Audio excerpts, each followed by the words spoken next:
Greetings, HF Swartz here, also known as Mr. Blacks. I just want to pick up from where I left off the last time, but today I want to just talk a little about our township economy and how I think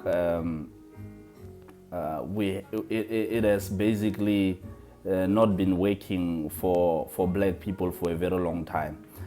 But the first thing that I want to just mention is that, economics is really a relationship of money and the society, and how basically particular societies relate or communities relate to money. And obviously that will show up in every aspect of that society. And the ills of that society will depend on how much money it has and how it runs itself economically. So if you look at the townships, when I grew up, the township, tuck shops, for example, were entirely owned by black people. Today you go to all the townships, and not only here in South Africa, but throughout the African countries, you'll find that most of those townships are no longer owned and ran by black people. If you find black people in those tuck shops, are mostly people that are looking around and looking at other black people if they are stealing or not. So I want to just relate what I mean by how our economy is really has a lot to do with money and social relationships. First of all, most of us as blacks, and most of us are concentrated in a lot of the townships. We wake up daily when everything is normal prior to coronavirus, and post coronavirus, a lot of us will just continue in that vein. We'll be waking up, we'll be boarding buses, we'll be boarding taxis, we'll be boarding trains, and we'll be going to factories, we'll be going to the cities, we'll be going to suburbs to go work there and exchange our time and our labor for money, and only to come back to our communities and just give that money back into the hands of other nationals and races.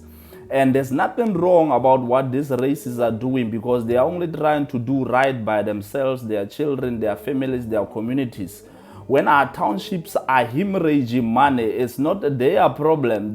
They just came to hustle, and we allowed them to hustle us out. Because economics, moving from poverty to wealth, or even from poverty or instability to stability, it's a matter of systems and strategies put in place and plans. These people didn't just come here without a plan, without a strategy. There is a system in place, and you cannot blame other nationals, other races for hustling you out of jobs, for hustling out of your economic power. Black people have a lot of money, but we spend all of it outside ourselves and outside our communities.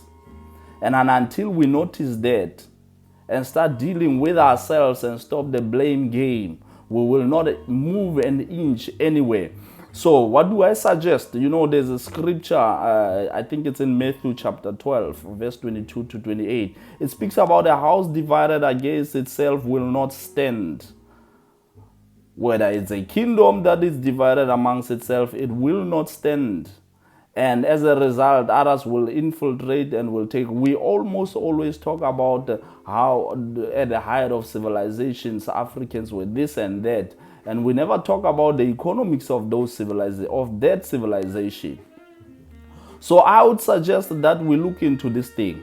And like Bob Marley said, we need to emancipate ourselves from mental slavery. That's where the biggest and the first problem is. We need to think and see how can we work together to pull ourselves out of the condition in which we are in.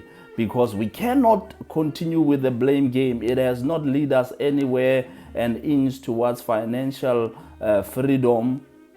All it has done, it has made us a lot more bitter, and we have spent a lot more of our energy on that rather than building ourselves and building our communities. So I would suggest that we look into this thing. For as long as we are divided, for as long as we do not sit around our stokvels. We do not sit around whatsoever social gatherings that we put together and start talking about our issues from our social issues from economic point of view, and stop relegating that responsibility to the government and the government alone, we will not move anywhere. I'll speak next time in the next video. I don't want these videos to be too long on the issues that I just highlighted here and more. Thank you.